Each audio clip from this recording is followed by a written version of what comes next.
RJ kids. एक दिन विष्णु भगवान और लक्ष्मी जी पृथ्वी की सैर कर रहे थे। तभी लक्ष्मी जी विष्णु भगवान से कहती हैं, देव, आपके प्रति मुझे हमेशा प्यार रहा है। आप मेरे पति देव हो। सारे विश्व में हमारी ख्याति है, हमें एक साथ पूजा जाता है और मेरा ये सौभाग्य है कि मैं आपकी पत्नी हूँ। ठीक कहा लक्ष्मी, सारे विश्व में हमारी पूजा होती है, हम कहीं भी अलग नहीं होते। जहां भी जाओ हमें एक साथ पूजते हैं। किंतु एक समस्या है, मैं नर हूँ और तुम नारी हो, परंतु नारी को पूर्णता तभी प्राप्त होती है जब उसे कोई संतान हो। परंतु देव, हमें तो कोई संतान नहीं, इसका मतलब मैं पूर्ण नारी नहीं हूँ। मैंने ऐसा नहीं कहा, किंतु ध्यान रहे, संतान प्राप्त होने से तुम्हें पूर्णत्व प्राप्त हो जाएगा। विष्णु भगवान वहाँ से चले जाते हैं और लक्ष्मी जी सोच में पड़ जाती हैं कि सचमुच उन्हें कोई संतान नहीं है। हे भगवान, आपने ये क्या कह दिया? मेरे मन को चिंतित कर दिया। अब मैं क्या करूं? सचमुच मेरी कोई संतान नहीं है, मैं किसका सहारा लूं? देवी लक्ष्मी चिंतित होकर माता पार्वती के पास जाती हैं और उनसे कहती हैं, माता पार्वती, आपकी तो 2 संतानें हैं, बाल गणेश और कार्तिक। इसका मतलब आप पूर्ण नारी हैं, आपको पूर्णता प्राप्त हो गई है। सच कहा लक्ष्मी देवी, ये सच बात है, किंतु आज आप ये सवाल क्यों कर रही हैं? आप इतना चिंतित क्यों दिख रही हैं? क्या बात है? भगवान विष्णु ने मुझे स्वयं कहा है कि किसी भी नारी को पूर्णत्व तब तक प्राप्त नहीं होता जब तक उसकी कोई संतान नहीं होती, और मेरी कोई संतान नहीं है। इसका मतलब मुझे कभी पूर्णत्व प्राप्त नहीं होगा, इसलिए मैं आपके पास मदद मांगने आई हूँ। देवी, चिंतित न हो, कोई बात नहीं, आप बाल गणेश को अपना पुत्र कह सकती हैं। आज से बाल गणेश आपका और मेरा दोनों का पुत्र है। ये आपके पुत्र कहलाएंगे। इससे आपको मातृत्व प्राप्त हो जाएगा और आपको पूर्ण नारी का सम्मान मिलेगा। बाल गणेश, माता को प्रणाम करो, ये तुम्हारी माता है। प्रणाम माता जी, ये मेरा सौभाग्य है कि आप मेरी माता हैं। मुझे आपके साथ रहने में खुशी होगी। माता पार्वती बाल गणेश को आशीष देकर लक्ष्मी जी के साथ भेज देती हैं। लक्ष्मी जी बाल गणेश को लेकर विष्णु जी के पास जाती हैं। स्वामी, देखिए, माता पार्वती ने मेरी मदद कर दी, गणेश को मुझे सौंप दिया। आज से गणेश हमारा पुत्र है। माता लक्ष्मी गणेश को बड़े ही प्यार से पालती हैं और उन्हें खाना खिलाती हैं, उन्हें सुलाती हैं, उन्हें नहलाती हैं। वो बाल गणेश से बहुत प्यार करती हैं। बाल गणेश भी उनके साथ खुश थे।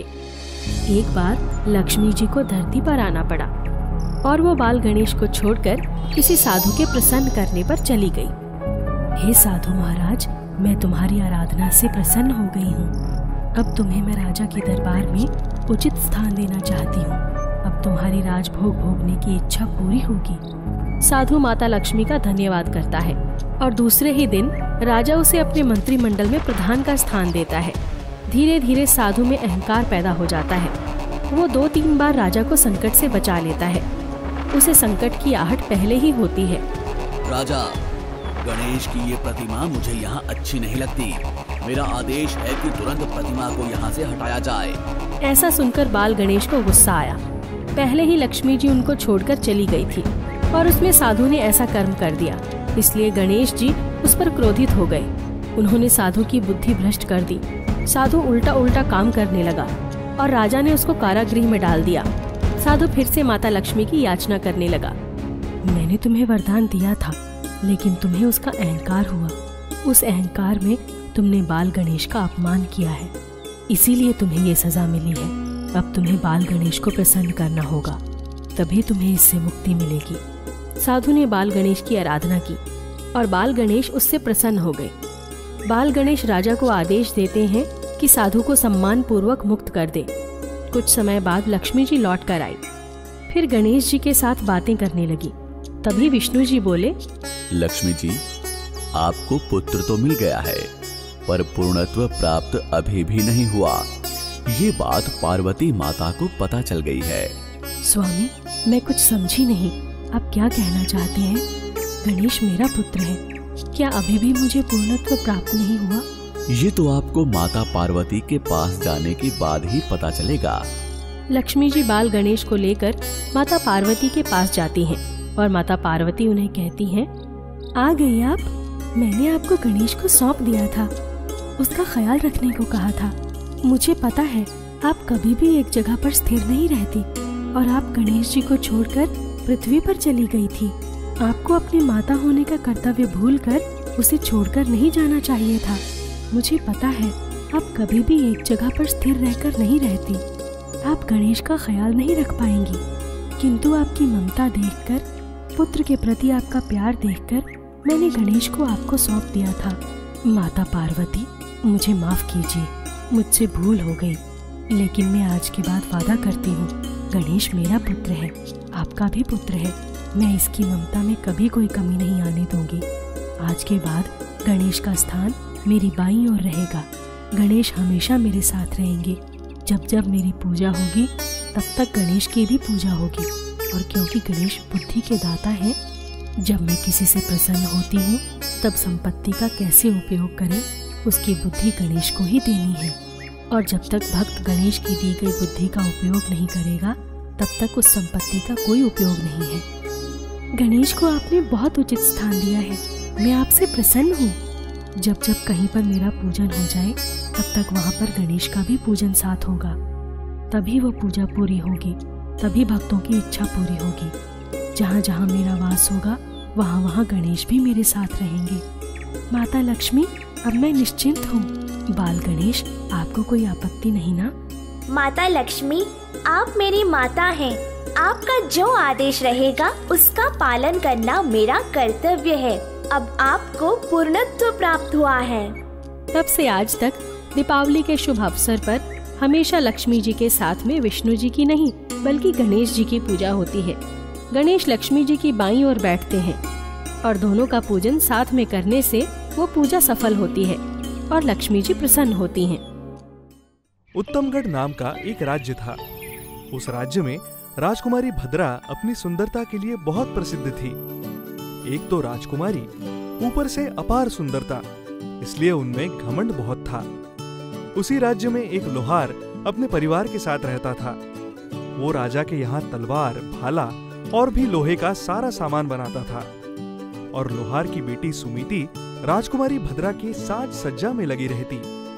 इसी कारण राजकुमारी भद्रा और सुमिति अच्छी सहेलियां बन गई थी। सुमिति भी सुंदरता में राजकुमारी भद्रा से कम न थी। राजकुमारी जी, कितनी सुंदर लग रही हैं आप। वो तो मैं हूँ ही, लेकिन तुम भी कम नहीं हो। ऐसे ही समय बीतता गया और कुछ समय बाद राजकुमारी का विवाह कुशालगढ़ के राजा चंद्रसेन से हो गया। और कुशालगढ़ में ही एक ललित नाम का लोहार था जिसका विवाह सुमिति के साथ हो गया। परंतु अब रानी भद्रा और सुमिति एक दूसरे की सहेलियां नहीं थी। सुमिति माँ दुर्गा की उपासना किया करती थी। वो माँ दुर्गा की भक्त थी। माँ, मैं कितने वर्षों से तुम्हारी पूजा अर्चना कर रही हूँ, लेकिन इसका फल मुझे कब मिलेगा? उसकी ये बातें उसका पति ललित सुन लेता है और उससे कहता है, क्या बात है सुमिति, तुम इतनी दुखी क्यों हो? देखिए ना, मैं माता रानी की बचपन से पूजा कर रही हूँ, लेकिन ये मेरी सुनती ही नहीं। तुम ऐसा क्यों कह रही हो?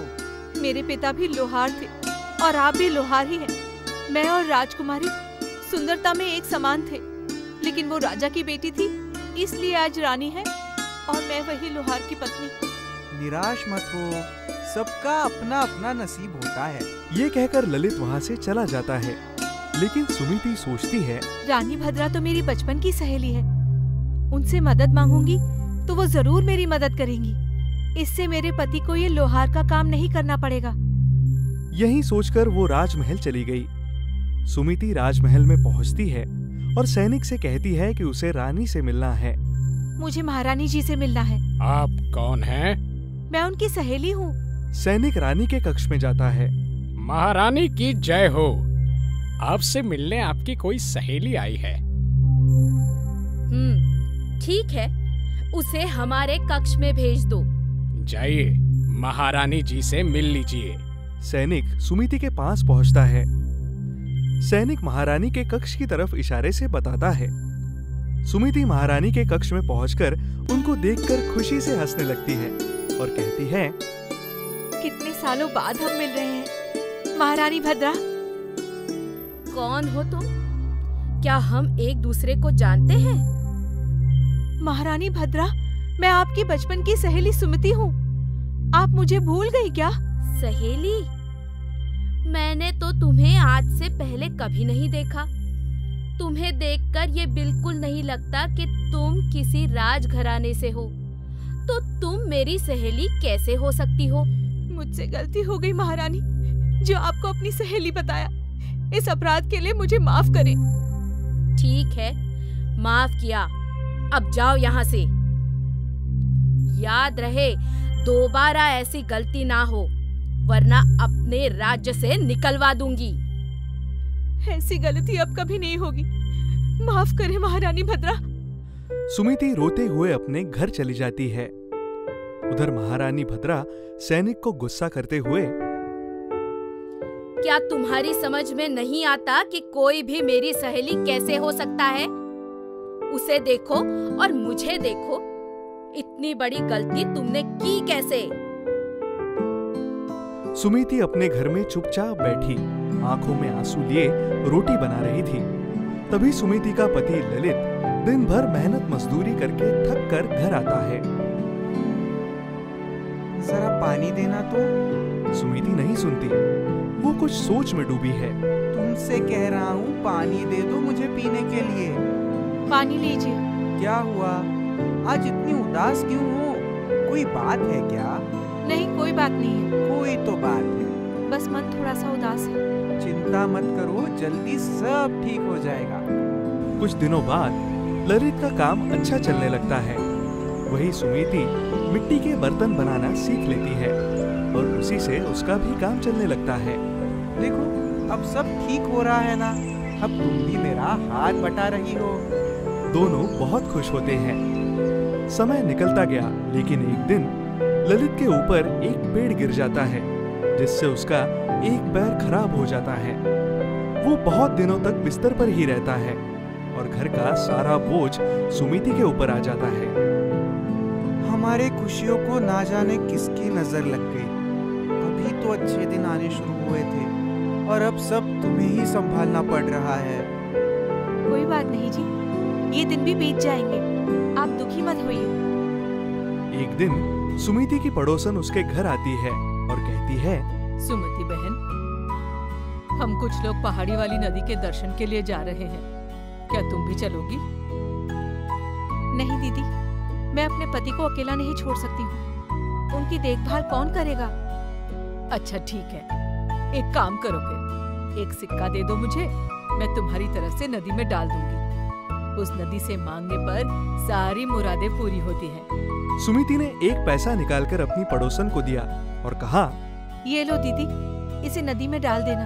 ठीक है। जब पड़ोसन बाकी लोगों के साथ नदी पर जाती है तो वो पहले अपना सिक्का डालती है, फिर सुमिति का सिक्का नदी में डालती है। जैसे ही सुमिति का सिक्का नदी में गिरता है, उसकी जगह हीरे के 2 खूबसूरत कंगन बन गए। हे भगवान, ये क्या चमत्कार है! मैंने ऐसा कंगन तो पहले कभी नहीं देखा। मैं जल्दी से जाकर सुमति को बताती हूँ। पड़ोसन सुमिति के घर गई। सुमति, ओ सुमति, कहाँ हो बहन? अरे क्या हुआ दीदी, इतनी परेशान क्यों हो? तुम जानती हो जो 1 पैसे का सिक्का तुमने मुझे नदी में डालने को दिया था ना? हाँ, तो क्या हुआ? आपने नहीं डाला क्या? अरे बहन, मैंने डाला और पैसे डालते ही वो हीरे के 2 कंगन बन गए। देखो, मैं उस कंगन को लेकर आई हूँ। वो 1 पैसा जरूर कोई जादुई पैसा होगा। सुमिति हीरे के कंगन पाकर खुश हो गई। उसने एक कंगन को सुनार के पास भेज दिया और बहुत सारा पैसा ले लिया, जिससे उसके पति का इलाज भी हो सके और घर भी ठीक से चले। कुछ समय बाद वही कंगन राजा चंद्रसेन अपनी महारानी भद्रा के लिए उपहार में ले गए। महारानी, हम आपके लिए ये हीरे का खूबसूरत कंगन लाए हैं। महाराज, कोई एक कंगन भला लेता है? आपको लाना ही था तो 2 ले आते। अब मैं एक कंगन कैसे पहनूंगी? हम तो दोनों लेने गए थे, पर सुनार के पास एक ही कंगन था। उसने कहा ये खूबसूरत कंगन नदी में पैसा डालने के बाद निकला है। तब तो महाराज आप कुछ भी कीजिए, पर मुझे दोनों कंगन चाहिए। महाराज चंद्रसेन फिर उस सुनार के पास जाते हैं, पर सुनार कहता है, मेरे पास ये एक ही कंगन आया था। मैं आपको उस स्त्री का पता बताता हूँ, आप उससे मिल लो। महाराज सुमिति के घर जाते हैं और सुमिति को सारी बात बताते हैं। महाराज, आपने जो कहा मैंने सुना। मैं आपको दूसरा कंगन भी दे दूंगी, लेकिन आप महारानी से कहिए कि वो आकर कंगन ले जाएं। महाराज ने वैसा ही किया। दूसरा कंगन सुमिति के पास था और भद्रा उसे लेने आई। दोनों ने एक दूसरे को देखा। अरे सुमति, तुम तो ये कंगन तुम्हारे पास है, ये कंगन मुझे दे दो। आप मेरा नाम कैसे जानती हैं? तुम तो मेरी बचपन की सहेली हो, तुम मेरे साथ ऐसा नहीं कर सकती। मुझे ये कंगन दे दो। उस दिन तो मुझे पहचाना भी नहीं था, आज बचपन की सहेली। वो मेरी भूल थी। कंगन के बदले जो चाहिए वो ले लो। ठीक है, मुझे ढेर सारी सोने की अशर्फियाँ और अपना आधा राज्य दे दो। लेकिन इतना सब कुछ? कंगन भी बहुत कीमती है महारानी भद्रा। महारानी को हर कीमत पर वो कंगन चाहिए था, इसीलिए उसने सुमिति की बात मान ली और अशरफियाँ और अपना आधा राज्य उसे दे दिया। उसके बाद सुमिति का पूरा जीवन खुशहाल बीता। उसने अपनी पड़ोसन को भी खूब धन दिया और हमेशा जरूरतमंदों की मदद करती। कुछ समय बाद ललित भी ठीक हो गया। मदनपुर गांव में सुभाष नाम का एक किसान रहता था। उसके परिवार में उसकी पत्नी सरला और 2 बेटियां, कुमकुम जो कि 12 साल की थी और पूजा जो कि 7 साल की थी। खेती से उसका अच्छा खासा गुजारा हो जाता था। पूरा परिवार खेती में हाथ बटाता था। सुभाष के पास 2 जुड़वा बैल थे, एक शंकर और दूसरा शंभू। दोनों बैल बहुत ही सुंदर, चालाक और समझदार थे। सुभाष अपने बैलों से बहुत प्यार करता था और हमेशा उन्हें सजा कर रखता था। आसपास के सभी गांव में इन दोनों बैलों की बहुत चर्चा थी। पड़ोस के गांव वालों ने ज्यादा कीमत लगाकर दोनों बैलों को कई बार खरीदना चाहा, लेकिन सुभाष उन दोनों को अपने से अलग नहीं करता। नहीं भाई, मैं अपने बैलों को नहीं बेचूंगा। उन दोनों में मेरे परिवार की जान बसती है। ठीक है भाई, कोई बात नहीं। दोनों बैलों की एक और खास बात थी कि दोनों नाचते बहुत अच्छे थे। गांव की हर शादी में दोनों नाचते। हाँ सुभाष भैया, आज मेरे बहन की शादी है, आप सबको आना है। हाँ, हम लोग जरूर आएंगे भाई। और हाँ, अपने शंकर और शंभू को जरूर लाना। उन दोनों के लिए स्पेशल न्योता दे रहा हूँ। शादी में जब तक वो दोनों नहीं नाचेंगे मजा नहीं आएगा। हाँ हाँ जरूर। रात में शादी का जश्न चल रहा है। शंकर शंभू अपने नृत्य से सभी का मन मोह रहे हैं। वाह, दोनों को किसी की नजर न लगे। वहीं सुभाष का एक पड़ोसी जगतराम भी होता है। वो सुभाष और उसके दोनों बैलों से बहुत जलता था। जगतराम हमेशा इसी ताक में रहता है कि वो सुभाष को नुकसान कैसे पहुंचाए। बड़े आए नाचने वाले, इनको तो मैं ऐसा नचाऊंगा कि एक दिन इन्हें इनकी नानी याद आ जाएगी। एक रात गांव में बहुत तूफानी बारिश हो रही थी। पूरा गांव अपने अपने घरों में सो रहा था, लेकिन जगतराम और उसका बेटा वीरेंद्र जाग रहे थे। उनके दिमाग में कोई योजना चल रही थी। बेटा, आज अच्छा मौका है सुभाष से बदला लेने का। आज शंकर और शंभू को मजा चखाएंगे। हाँ बाबूजी, बहुत उछल उछल कर नाचते हैं, लेकिन करना क्या होगा? बारिश भी तेज है। बेटा, बारिश का ही तो फायदा उठाना है। सुभाष के बैलों को खोलकर गांव से दूर जंगल में बांध देंगे और रात में ही कोई जंगली जानवर इन दोनों को अपना भोजन बना लेगा। बाबूजी, ये तो बहुत अच्छी योजना बनाई है आपने। बेटा, ये मेरी शैतानी खोपड़ी है, शैतानी, समझा? जी बाबूजी। चलो जल्दी से उन दोनों बैलों को जंगल लेकर चलते हैं। जगतराम और वीरेंद्र दोनों अपना मुंह कपड़े से बांधकर सुभाष के घर में घुसकर दोनों बैलों को खोल देते हैं। दोनों बैल चिल्लाते हैं, लेकिन बारिश के तेज शोर में उनकी आवाज दब जाती है। बाप बेटे बैलों को खींचते हुए गांव से बाहर जंगल में ले जाते हैं। चारों ओर अंधेरा ही अंधेरा। वो एक पेड़ के नीचे उनको बांध देते हैं। दोनों को यही बांधकर छोड़ देते हैं। हाँ बाबूजी, अब ये दोनों बैल इसी जंगल में ताता थैया करेंगे। चल बेटा, बारिश रुकने से पहले गांव पहुंच जाते हैं। किसी को कुछ पता नहीं चलेगा। हाँ बाबूजी, रात में दोनों का काम तमाम हो जाएगा। अगले दिन सुबह बारिश रुक जाती है। सुभाष की पत्नी सरला बैलों को चारा डालने जाती है, लेकिन दोनों बैल वहाँ ना देखकर वो चिल्लाती है। सुनो जी, गजब हो गया। कोई रात को हमारे शंकर और शंभू को चुरा कर ले गया है। ये कैसे हो सकता है? मैंने तो शंकर और शंभू को घर के अंदर बांधा हुआ था। कोई आवाज भी नहीं आती। पिताजी, आवाज कैसे सुनाई पड़ती? रात में बहुत तेज बारिश हो रही थी ना। चोरों ने बारिश का फायदा उठाकर हमारे बैलों को चुरा लिया है। अब क्या होगा? मुझे तो किसी अपने गांव वाले का ही काम लगता है। पता नहीं किस हालात में होंगे हमारे दोनों बैल। अब क्या होगा जी? माँ पिताजी, आप चिंता मत करो। हमारे शंकर शंभू जहाँ भी होंगे अच्छे से होंगे। वो दोनों बहुत समझदार है। मैं प्रधान जी को चोरी की बात बता कर आता हूँ, वो ही कुछ सलाह देंगे। सुभाष प्रधान जी के घर की तरफ तेजी से जा रहा होता है। तभी रास्ते में खचेड़ू चाचा मिलते हैं। क्या बात है सुभाष बेटा, सुबह सुबह इतनी तेजी से कहाँ जा रहे हो? सब ठीक तो है ना? चाचा, मेरे दोनों बैलों को रात में कोई चुरा कर ले गया। इसी बात की सूचना देने जा रहा हूँ प्रधान जी को। अरे राम राम, कैसा जमाना आ गया। लोग पशु को भी चुराने लगे हैं। जरूर किसी परिचित का ही काम है। राम तुम्हारा भला करे। सुभाष प्रधान जी के पास जाकर सारी घटना उन्हें बता देता है। इधर जंगल में शंकर और शंभू ने अपनी सूझबूझ से एक दूसरे को बंधन मुक्त कर लिया है। शंकर ने पहले शंभू की रस्सी खोल दी, फिर शंभू ने शंकर की रस्सी खोली। तभी उनके पास कुछ जंगली कुत्ते आ जाते हैं।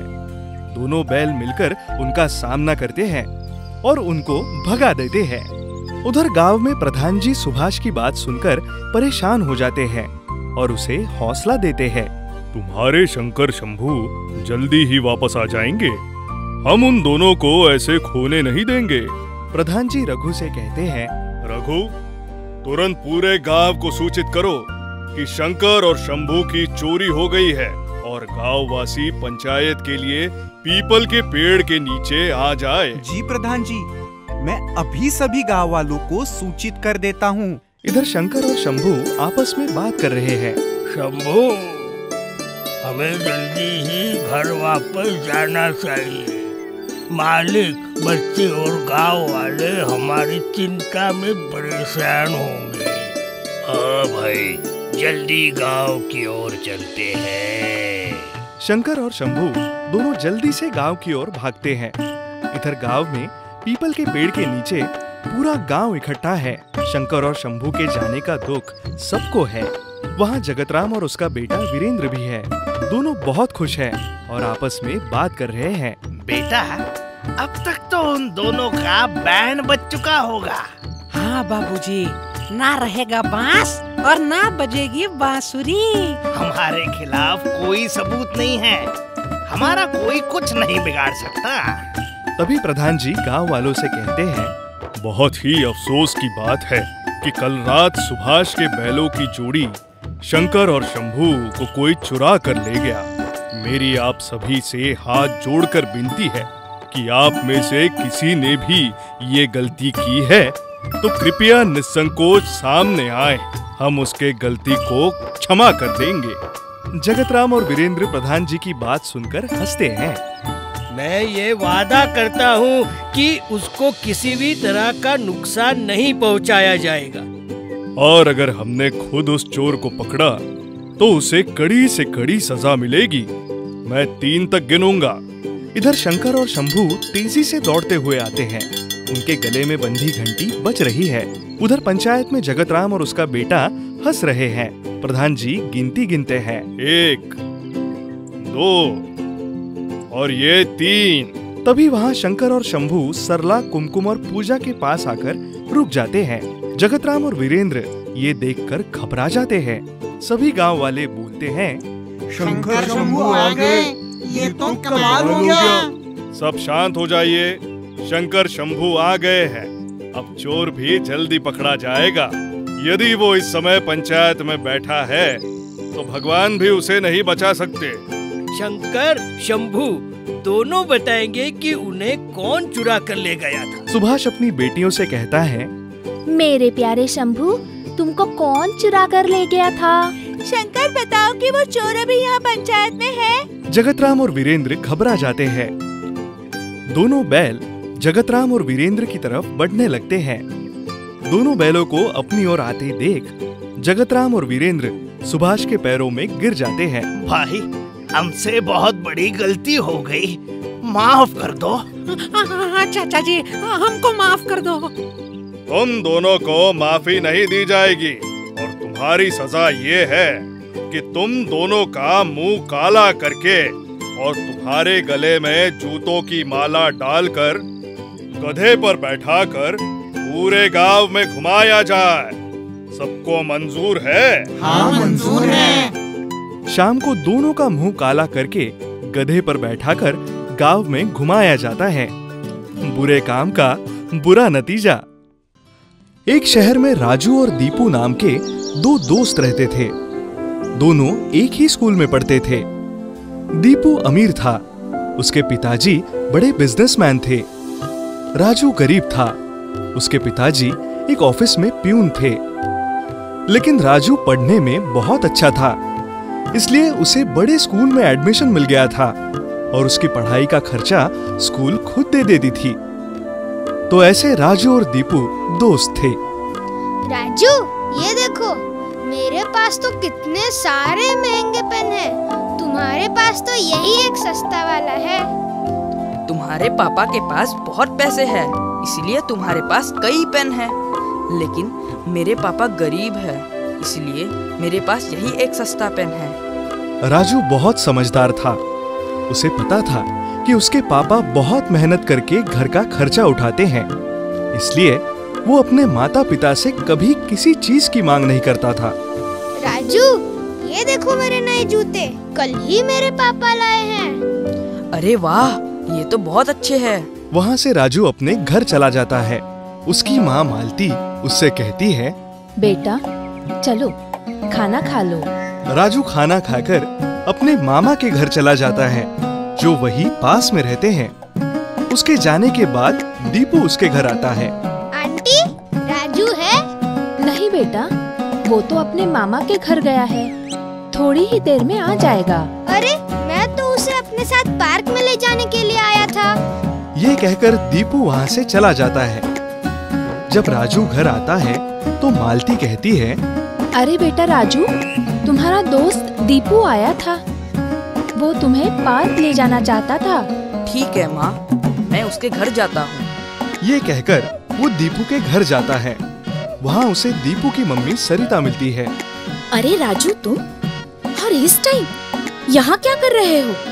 आंटी, मैं दीपू से मिलने आया था।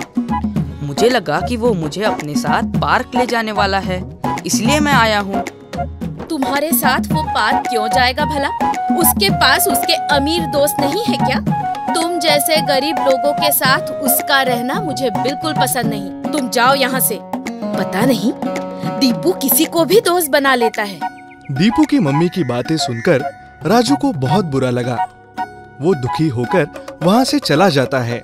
दुखी राजू पार्क में बैठकर सोचने लगा कि वो लोग इतने गरीब क्यों हैं। तभी उसकी नजर पास के बेंच पर रखे एक कॉपी पर पड़ती है। अरे, ये कॉपी किसकी है?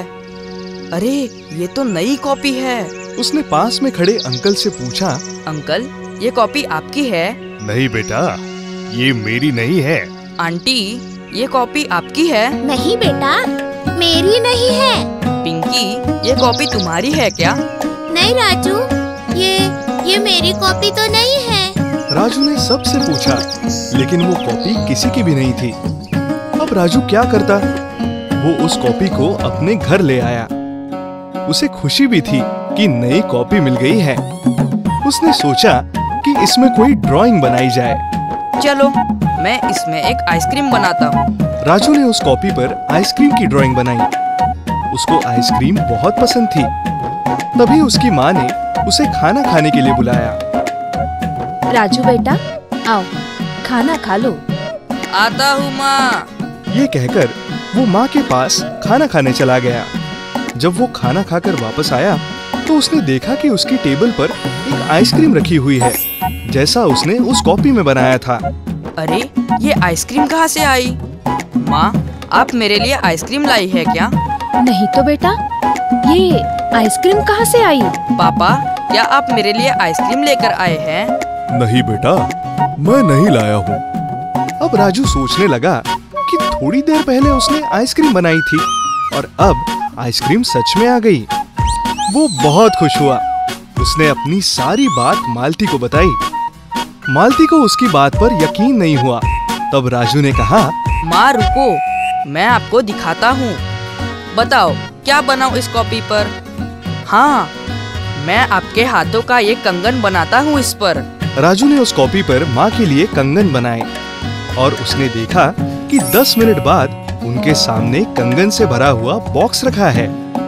ये देखकर मालती और राजू बहुत खुश हुए। उन दोनों ने मदन को कुछ नहीं बताया। माँ, अब हम जरूरत की सारी चीजें इस पर बनाकर ले लिया करेंगे।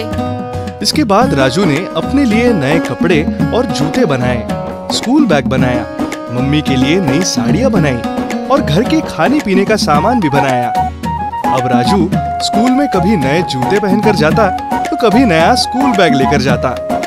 इधर दीपू जब राजू से मिलता है तो कहता है, अरे राजू, आजकल तो तुम्हारे पास नए जूते और नया बैग आ गया है। लगता है तुम्हारे पापा की तरक्की हुई है। नहीं दीपू, ये तो मुझे मेरे मामा जी ने दिया है। वाह, तुम्हारे मामा तो बहुत अच्छे हैं। काश मेरे मामा भी ऐसे होते। अरे, तुम्हारे पास तो वैसे भी सारी चीजें हैं, तुम्हें और क्या जरूरत है? अच्छा चलो, मेरे घर चलो। नहीं, मुझे घर जाना है। बेचारा राजू ये सोचता है कि दीपू की मम्मी ने उसे डांट कर भगा दिया था। नहीं, मेरे घर पर चलते हैं। अच्छा, अगर तुम्हें चलना है तो तुम मेरे घर चलो, लेकिन मैं तुम्हारे घर पर नहीं आऊँगा। ये कहकर राजू वहाँ से चला जाता है। दीपू को ये समझ में नहीं आता कि राजू उसके घर पर आने के लिए मना क्यों कर रहा है। घर आकर उसने अपनी माँ से कहा, मम्मी, क्या आपने राजू से कुछ कहा है? हाँ, मैंने उसे भगा दिया था। तुम उसके साथ क्यों खेलते हो भला? मुझे वो गरीब लड़का बिल्कुल पसंद नहीं है। अपने बराबर वालों को दोस्त बनाओ। मम्मी, ऐसी बात मत करो। राजू मेरा दोस्त है। आपको ऐसा नहीं करना चाहिए था। दीपू को अपनी मम्मी पर बहुत गुस्सा आता है, लेकिन उसकी मम्मी को इस बात का कोई फर्क नहीं पड़ता। लेकिन दीपू को बहुत बुरा लग रहा था कि उसकी मम्मी ने राजू के साथ ऐसा बर्ताव किया है। एक दिन मार्केट में सरिता मालती से मिलती है।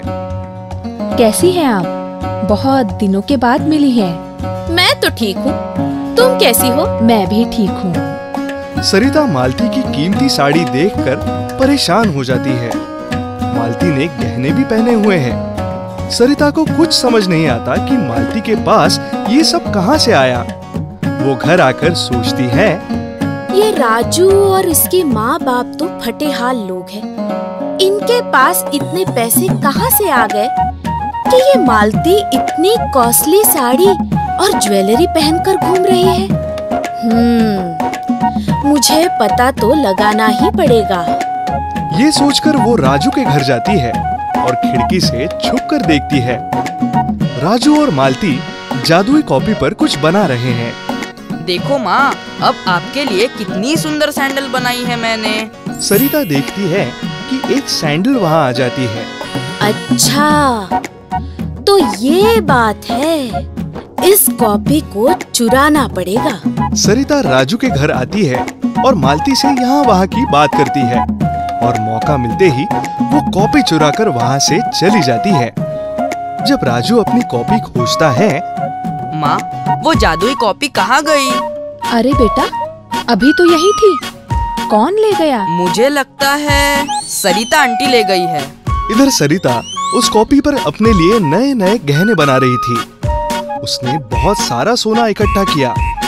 तभी उसका नौकर हरी ये सब देखता है और वो सरिता को चाकू दिखाकर सारा सोना मांगता है। चलो, अब जल्दी से सारा सोना इस बैग में रखकर मुझे दो, नहीं तो गर्दन काट दूंगा।